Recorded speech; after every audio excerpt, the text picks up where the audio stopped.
The clamour for a game so totally modern has been seen since, but it was the values of gameplay that made Doom a continuing success. John Carmack misunderstood the product, while John Romero knew full well why Doom was such a success. At its heart, Doom was gauntlets in 3D. Find the key to open a door, kill the enemies in the levels while replenishing health, and find the exit and repeat. The BFG replaced potions, and Enviro suits replaced magic amulets. While death permitted the gauntlets experience, bosses and sub-bosses embellished Doom and fantasy evolved into hell. ID distilled the formula that had defined a generation and made it grow up. Every bit of technological spearhead, Doom oozed the best arcade experiences of the 80s and early 90s. It was fast-paced, mystical and challenging, but, more importantly, demanding of the player's attention. Doom cast a tall shadow over the gaming landscape that few would escape. By the time 1994 arrived, 3DO and Atari had both launched new consoles. Technology was king, and both companies saw the merits of having what was perceived as the absolute technological gaming monster on their consoles. The conversions that followed would hallmark the future for the Doom franchise on home formats. Both consoles struggled under the weight of John Carmack's engine. The 3DO produced a similar but much slower game than the original, and with the pace gone, it was little more than a homage to Doom.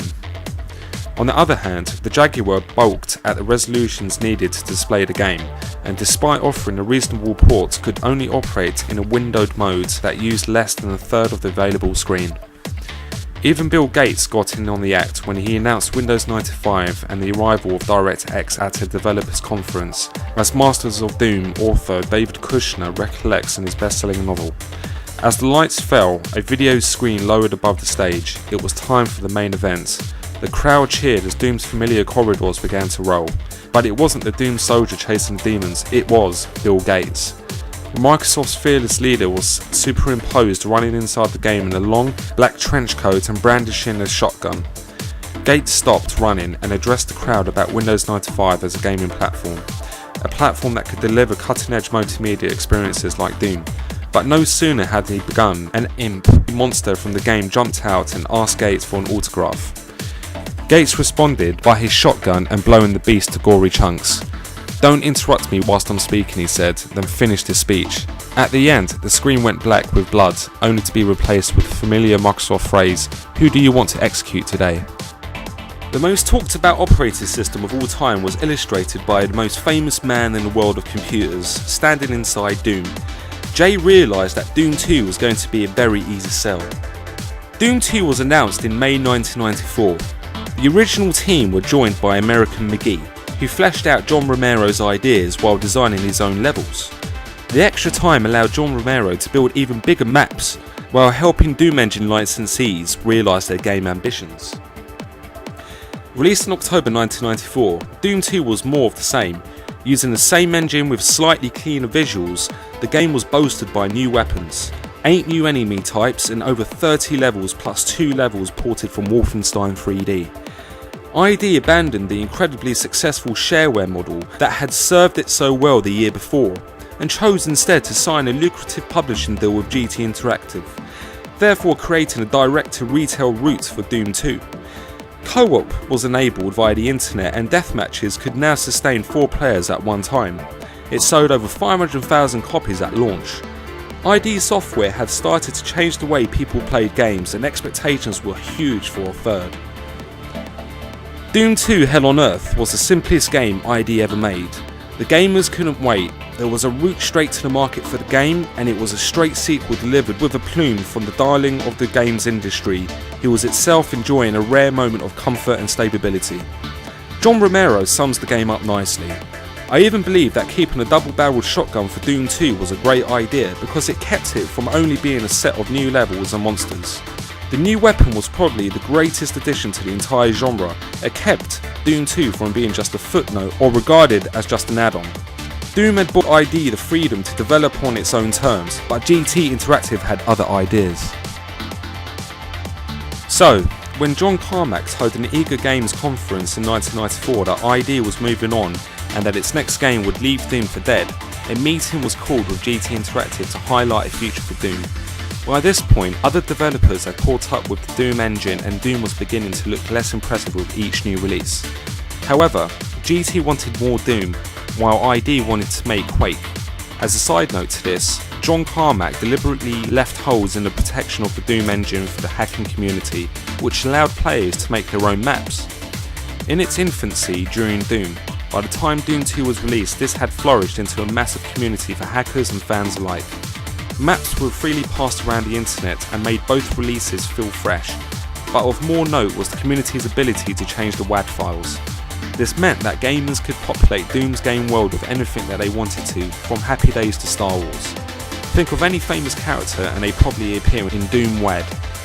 George Lucas became aware of the Star Wars WADs and instructed LucasArts to make Dark Forces games. Doom was affecting all that came across it.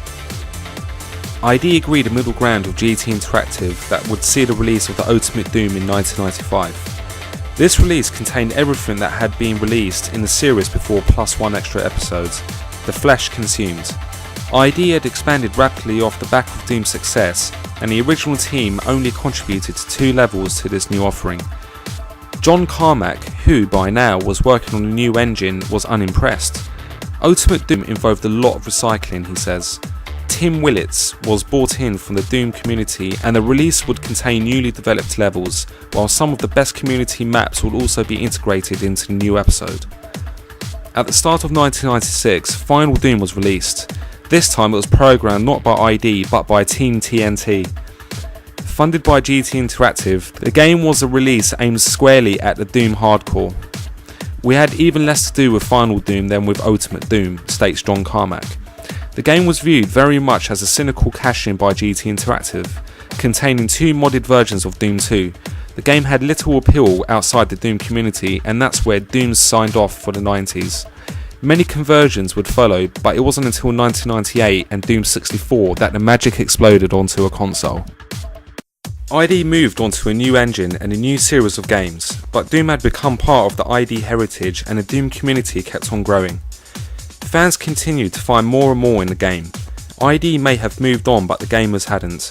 In 1997, John Carmack released the source from the Doom engine. Now the modding community moved into overdrive, porting Doom to all sorts of formats that hadn't received a conversion and reclaiming Doom on systems that had received lackluster conversions. Little was heard from ID about Doom in the following years until a surprise announcement at Macworld in 2001. Where John Carmack told the audience that a new Doom engine had been in development for some time and that ID Software was planning to release a much anticipated Doom 3 in 2003.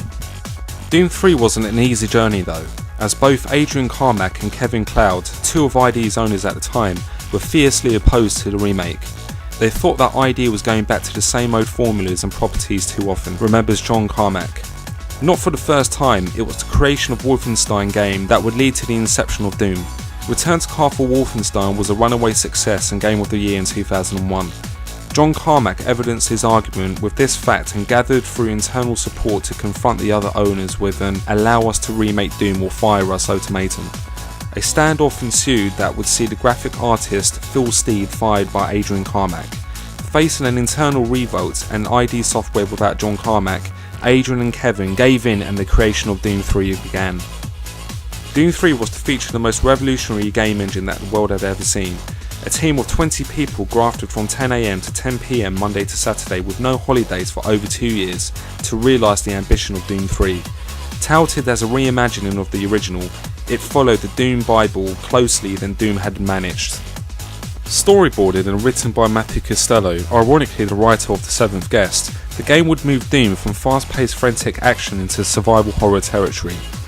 The music was originally to be handled by Bob Prince, but when John Carmack and Bob couldn't reach an agreement on how to integrate the music, Bob was replaced by Trent Reznor of Nine Inch Nails, who himself would be replaced for personal reasons by then drummer of Nine Inch Nails, Chris Renner.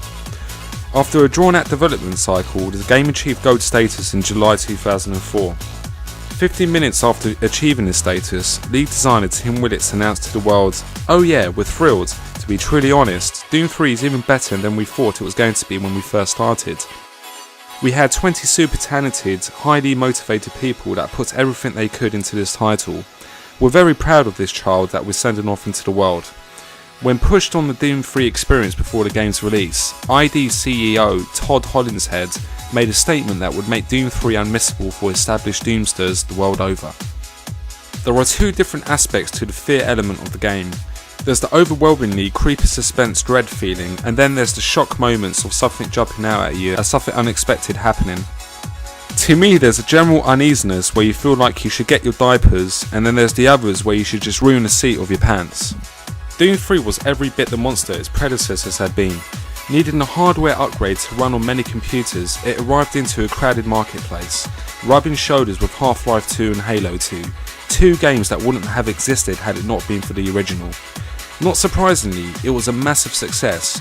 Awards were showered on the game, but gamers were divided on the merits of the new Doom. 4-player deathmatch may have been the present, but for an audience that had experienced the delights of Quake-free Arena, it felt light, while others bemoaned the lack of cooperative play options. Containing all the elements and creatures from Doom plus some new weapons wasn't enough for some gamers. Doom 3, like a Clive Barker novel, proved just too frightening for some, while others missed the adrenaline rush of the original. Since its release, however, true to all of ID Software's best video games, Doom 3 has sold more copies year on year as gamers come to terms with the experience. The communities and love are growing at phenomenal rates. In 2005, an expansion pack called Doom 3 Resurrection of Evil was released, which tied up all the original's loose ends. It also went on to win many accolades as well as a massive audience. Even today, Doom is still being visited and experienced by new gamers, with the most recent version being made available on Microsoft's premier Xbox Live Arcade service. John Carmack may not be quite ready to unleash a new version of ID's franchise anytime soon, but you can be sure that when he does, the world will be waiting for it.